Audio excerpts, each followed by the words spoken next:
Hello दोस्तों, आज हम इस वीडियो में जानेंगे वर्टिगो के बारे में, जिसे हम चक्कर आना भी बोलते हैं।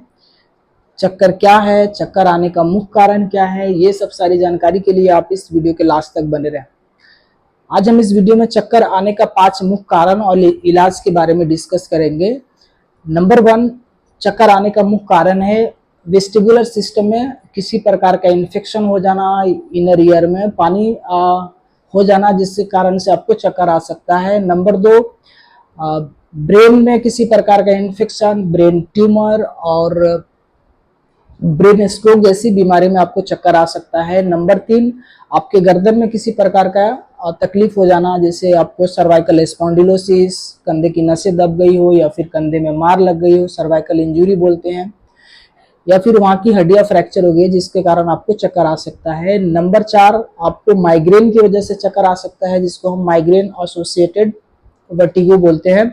नंबर 5, बीपी कम होने की वजह से आपको चक्कर आ सकता है। चक्कर क्या है?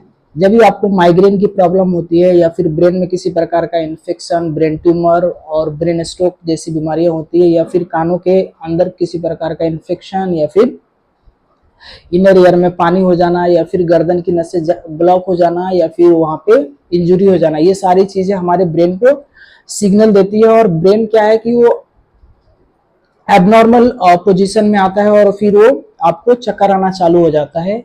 इसका इलाज क्या है? तो सबसे पहले हम चक्कर का मुख्य कारण यानी डायग्नोसिस को फाइंड आउट करेंगे कि हमें ये जो चक्कर आ रही है किस कारण से आ रही है। ये हमारी ब्रेन में कुछ तकलीफ है, या फिर कंधे में कुछ तकलीफ है, या फिर जो इनर ईयर है, जो कान के अंदर कुछ तकलीफ है, या फिर माइग्रेन की वजह से किस वजह से चक्कर आ रहा है, बीपी कम हो गया है, ये सब सारी चीजें हम देखेंगे।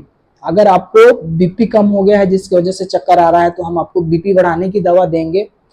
और अगर आपको कान के अंदर पानी हो गई है या फिर वेस्टिबुलर सिस्टम में किसी प्रकार का दिक्कत हो गई है तो जो ईएनटी डॉक्टर होते हैं वो आपको उसके लिए इलाज करते हैं। जो पानी हो गया उसके लिए वो ट्रीटमेंट करते हैं। उसमें एंटी हिस्टामिन टैबलेट इस्तेमाल किया जाता है, जिसको हम वर्टिन के नाम से जानते हैं। नंबर 3, अगर आपको ब्रेन ट्यूमर हो गया है तो डॉक्टर ब्रेन ट्यूमर का सर्जरी करते हैं, उसका इलाज करते हैं। वो अगर टीबी की वजह से हुआ है तो टीबी का इलाज करते हैं, या फिर जिस कारण से हुआ है उसके हिसाब से इलाज किया जाता है। अगर ब्रेन स्ट्रोक अगर के कारण हुआ है तो ब्रेन स्ट्रोक के लिए जो ब्लड थिनर मेडिसिन होती है उसका ट्रीटमेंट किया जाता है। या फिर आपको ब्रेन में किसी प्रकार का इन्फेक्शन हो गया तो फिर डॉक्टर उस ब्रेन का इन्फेक्शन के लिए दवा करता है। उसके साथ साथ जो चक्कर की जो मेडिसिन है वो दी जाती है। अगर आपको माइग्रेन की वजह से हुआ है तो अगर माइग्रेन की दवा डॉक्टर प्रिस्क्राइब करते हैं, उसके साथ साथ में जो चक्कर आने की दवा है वर्टिन वगैरह वगैरह जो डॉक्टर यूज करते हैं वो दवा लेने से ये ठीक हो जाता है। तो सबसे पहले हमको चक्कर का कारण जानना चाहिए कि जो हमारा चक्कर है वो किस कारण से हुआ है।